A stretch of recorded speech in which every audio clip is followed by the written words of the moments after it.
Hello everybody, welcome back once again to the Final Fantasy VI Pixel Remaster Perfect Stats Guide. Where are we going now? We're going somewhere. Oh yes, okay. It's time. We're gonna raid Kefka's tower. I usually do this, really early on. And honestly, mostly because we've got Mog now. And there are a ton of really good treasures to grab out of here. And basically what I do is it usually ends up being like 3 trips in. And so I'll go in with group 1.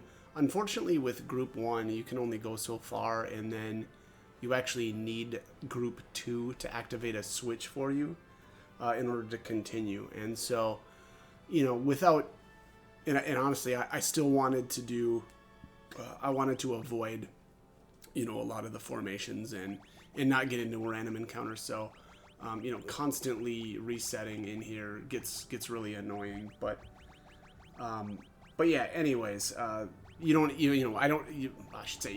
really have to do that if we don't want to, right? We can just leave group 1 and 3. Oh well, I suppose. Okay, so let's just say you take Mog in on group 1. Well, then you can, you go as far as you can, and then you just leave, teleport out. And then you go back in and put Mog into group 2, rinse and repeat. And you just grab everything that you can possibly grab, without having to move the other groups that you take inside. You don't have to do that. Like, if you don't care about your Velt formations and all that, then you can just, run through and run from all the different stuff.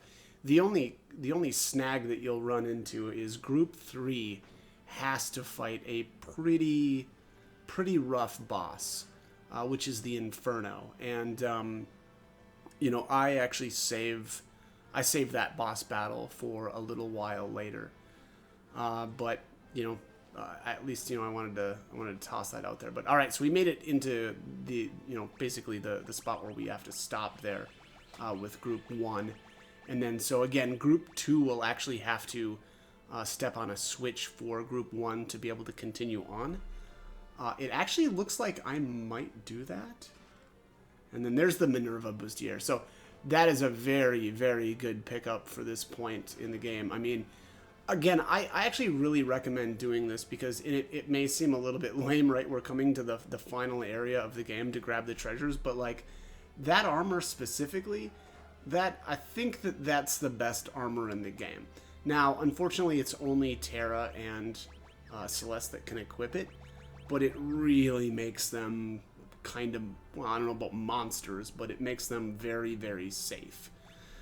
And actually, the kind of maybe bigger reason for coming in here, and actually specifically with group 2 here, is what I want to do here is I want to run into the Muud enemies. I know I've brought those up a couple of times in some of the earlier videos, but they have the Thunder Shield as a rare steal. The great thing about them, though, is that they don't have a common steal, so you can just keep stealing until you get your Thunder Shield, and then either kill them or run away or whatever. It doesn't really matter. But I recommend farming probably 2 of them. There's a third, there's a Thunder Shield that I know of for sure in Mount Zozo. There might actually be more. I don't know off the top of my head, but that's the only one that I remember. But either way, what you want to do is you want to have really, again, probably 3 Thunder Shields, and then the Paladin Shield is kind of like your 4th. And that just makes it so that a ton of the boss battles, like specifically the Storm Dragon, it will nullify a lot of the attacks that it does. Almost everything, in fact. I think the Storm Dragon still does have one ability that it can use on you that'll do still a decent amount of damage. But the other great thing here is, so this Muud enemy is vulnerable to Berserk, and so we do the same thing that I did with the Galaptus enemy there when I was trying to when I was stealing the Celestriads, which again is to Berserk them. That way you know that they're only going to do physical attacks, and then you just vanish the rest of your characters. And then once everybody's vanished, you can steal with Locke and, in my case here, Go-Go. And then just, defend with the other two characters. And just keep, just hit auto battle. I mean, you can walk away if you want to. Go find something else to do while you fail time and time again at stealing. But, eventually you'll get it. So I definitely, again, I really recommend doing this. I would probably say at least snag 2 of them.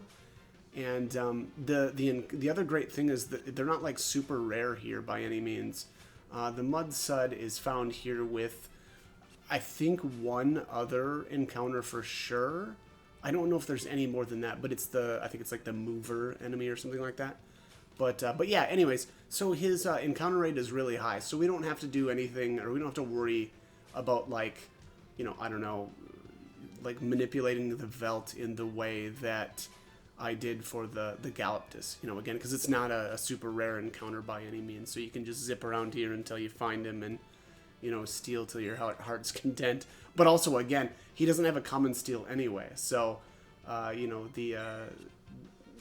it's just a very, very easy way to get some really, really good shields. Again, I highly recommend doing that as well. I think that the Thunder Shield not only so I think it absorbs, let me just check here. It's been a while since I've actually looked at these, but I know it absorbs thunder damage, and I think it nullifies wind. And then, okay, let's see your Thunder Shield. Here we are.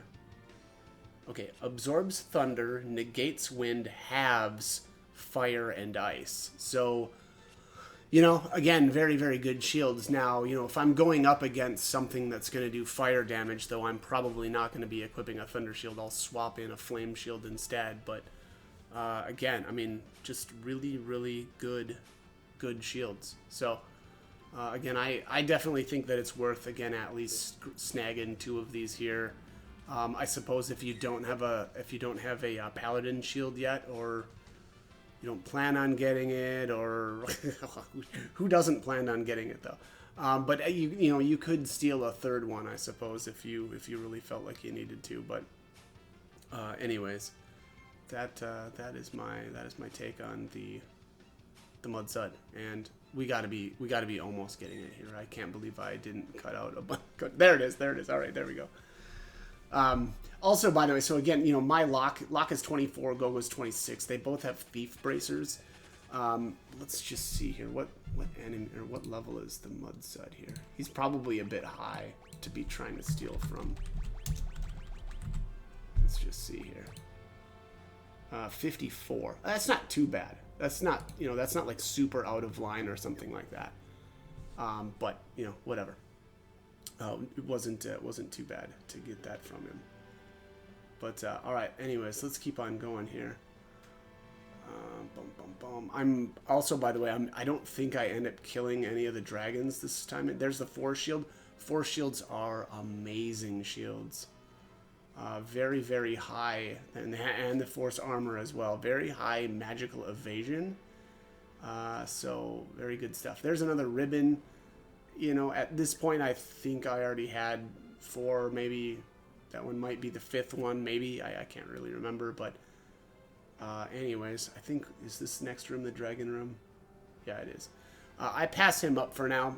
We are going to need to kill that, though, for the to unlock Crusader, but we'll do that eventually. All right, so did I leave here? Nope, I didn't. I kept going. Okay. Interesting. Oh, yeah. I think I was like, all right, well, being that I've already, gone all the way with Group 2, I might as well finish the rest of Group 1. By the way, that last room right back there, oh, that's why. Yeah, then this is where I got, or this is where I think I ended it. Let's see if I do anything with Group 3, though. I'm curious. Nope, I left. Okay. Yeah, so probably my guess here is what I'll do is I'll come actually in with Mog on Group 3 this time, and probably grab, yeah, I bet that's what I did, and then I'll just grab what I can on Group 3 and kind of bail. But again, a lot of really good stuff there. The Minerva, again, I think it's Bustier, is an amazing armor for the 2 lovely ladies, and then force armor, force shield, really, really high. I think actually the force armor is probably the best armor for most of the dudes that can actually equip it. So I think it's Cyan, Edgar, Locke, and Setzer. I think, and there's 4 of them in the game. I think the other 2 people that can wear it are Celeste and Terra, but there are, there's a ton of Minerva bustiers that you can get. That red cap right there, that's a really great helmet. Gives you like 25% HP, or max HP, I should say, as well as some really good stats. I like to equip that actually on Locke or Gogo, just because it gives a pretty decent agility boost. And so, most of the time with those 2, I'm just trying to steal, and so I would rather have them, keep getting turns faster. There's a hero ring, which, I don't know, at this point we've got quite a few. But also, here is an Aegis shield. I think, is that our first one or is that our second one? I can't remember, but I think that's actually it for Group 3 because this is as far as I can go. There's a boss, excuse me, there's a boss here that will be blocking our way. Again, that's the Inferno enemy, and unfortunately I'm not going to be able to take that out with Mog. So that is it for our initial trip into Kefka's Tower. So, alright, that is all I've got for this one. As always, hope the guide was helpful, and hope you join me for more videos. Thanks for watching.